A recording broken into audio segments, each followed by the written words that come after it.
కుమారుడు రాజసవీరుడు నిలిచేరా హృదయములోని మనసును రేపి బ్రతుకులలోని తీపిని చూపి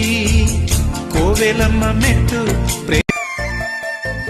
ఆలయమందున్నది ఆరిపోనట్టి ప్రేమేరా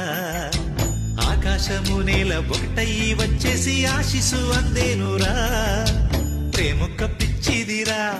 ప్రాణమిచ్చెంత మంచిదిరా చెయ్యెత్తి ముక్కంగా జేగంట కొట్టంగా ఆ ప్రేమ పండేనురా కోరుకున్న కోరికలు సాగిపోవు దీపాలు చేరువను చేరికలు తీరిపోయి శాపాలు శుభకరములు తన కరములు వరమాలే చేరా